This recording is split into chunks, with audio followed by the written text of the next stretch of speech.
ప్రసన్న ఇప్పుడు ప్రస్తుతం ఏదైతే ఉన్నదో తెలంగాణలో చాలా పెద్ద దుమారమే ఎన్నికలకు సంబంధించిన ఏదైతే లోకల్ బాడీ ఎలక్షన్స్ ఉన్నాయో లోకల్ బాడీ ఎలక్షన్స్లలో కులగణనకు సంబంధించింది రాహుల్ ఏదైతే ప్రకటించారో కులగణన చేపట్టాలని రాహుల్ ఏదైతే దారి చూపెట్టారో ఆ దారిలోనే నేను ఖచ్చితంగా 1% కూడా తేడా లేకుండా కులగణన సాధించాను. రాహుల్ చెప్పిన ఏదైతే విధంతాలు ఉన్నాయో ఆ విషయంపై చాలా ఖచ్చితంగా నేను చేశాను అని రేవంత్ రెడ్డి చెప్పడం, అలాగే ఖచ్చితంగా లోకల్ బాడీ ఎలక్షన్స్లలో 42% ఏదైతే బీసీలకు నేను చెప్పిస్తానని చెప్పారు. ఈ విషయంపై గతంలో కేసీఆర్ ప్రభుత్వంలో కులగణన ఏదైతే చేశారో దానికి బీసీలకు 51%, ఎస్సీలకు 18% అండ్ ఎస్టీలకు 10% అండ్ అదర్ క్యాస్ట్కు 20% చేసినట్టుగా చెప్పారు.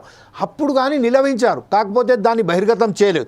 ఇప్పుడు ప్రస్తుతం ఎవరైతే చెప్పారో చాలా రేవంత్ రెడ్డి చాలా ఘాటుగా నిన్న విమర్శిస్తూ 1931లో ఏదైతే కులగణన జరిగిందో దాని తర్వాత ఇప్పటి వరకు దేశంలో కులగణన జరగలేదు.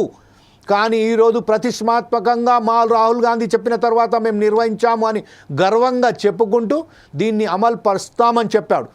42% బీసీలకు రిజర్వేషన్ కూడా కల్పిస్తామని చెప్పారు. ఈ విషయంపై వాస్తవానికి కులగణన మీద ఇంత వ్యతిరేకత రావడానికి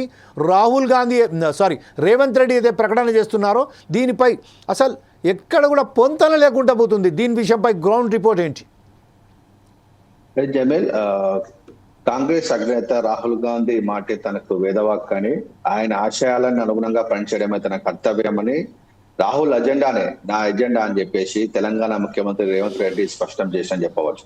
రాహుల్ గాంధీ ఏం చెప్పారో అది మాత్రమే చేస్తానని, దానివల్ల ఎలాంటి ఇబ్బందులు వచ్చినా ఎవరు ఏమనుకున్నా పట్టించుకోనని తేల్చి చెప్పడం జరిగింది. రాహుల్తో తనకు దూరం పెరిగిందన్న ఆరోపణలను రేవంత్ రెడ్డి కొట్టిపాయేషని చెప్పవచ్చు. తన వ్యతిరేకుల పైశాచిక ఆనందం ఎప్పటికీ నెరవేరని చెప్పారు. ఢిల్లీలో జనపథ్లో ఉన్నటువంటి రాహుల్ గాంధీతో 50 నిమిషాల పాటు ముఖాముఖి సమావేశం రేవంత్ రెడ్డి తెలంగాణలో జరిగినటువంటి కులగణన, ఎస్సీ వర్గీకరణ కోసం తన ప్రభుత్వం తీసుకున్న చర్యలను రేవంత్ రెడ్డి రాహుల్ గాంధీకి వివరించారని చెప్పవచ్చు. తర్వాత ఢిల్లీలో తనకు ప్రాధాన్యం తగ్గిందని, రాహుల్ గాంధీతో ఎడం పెరిగిందని ప్రతిపక్షం చేస్తున్న ప్రచారం కొత్తేం కాదని చెప్పన్నారు. పిసిసి అధ్యక్షుడిగా నియామకం జరగక ముందు నుంచి కూడా తనపై ఇలాంటి ప్రశ్న జరుగుతోందని, అసెంబ్లీ ఎన్నికల ముందు కూడా ముఖ్యమంత్రి అవుతాడా అంటూ ఇలాంటి చర్చలే పెట్టారని ఆయన గుర్తు చేశారని చెప్పారు. ఎమ్మెల్యే టికెట్లు కానివ్వండి, రాజ్యసభ టికెట్ల విషయంలోనూ ఏవేవో కథలు ప్రచారం చేశారని, అవన్నీ తను పట్టించుకోనన్నారు. పిసిసి అధ్యక్షుడైన తర్వాత తను ఎన్నో ఒడిదుడుకులు ఎదుర్కొన్నానని, అన్నిటిని సమర్థంగా ఎదుర్కొన్నానని చెప్పడం జరిగింది.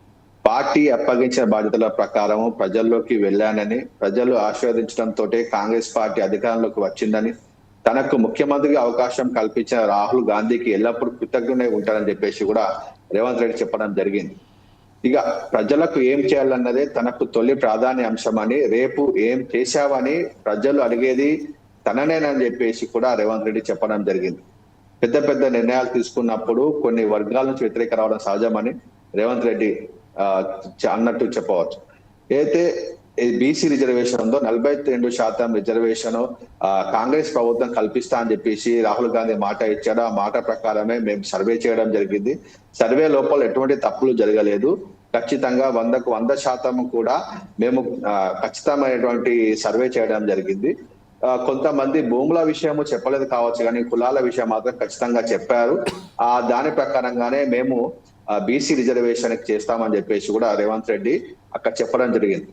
ఇంకో విషయం ఏంటంటే, ప్రతిపక్షాలు ఏవైతే ఉన్నాయో వారు ఈ అనవసర రాద్ధాంతం చేస్తున్నారు. బీసీ రిజర్వేషన్ల పైన ప్రజలకు కన్ఫ్యూజన్ ఏర్పాటు చేస్తా ఉన్నారు. ఈ రిజర్వేషన్లు ఏ విధంగా కల్పిస్తారు అని చెప్పేసి రేవంత్ రెడ్డి ప్రతిపక్షాల పైన కూడా ఘాటుగా విమర్శలు చేయడం జరిగిందని చెప్పవచ్చు.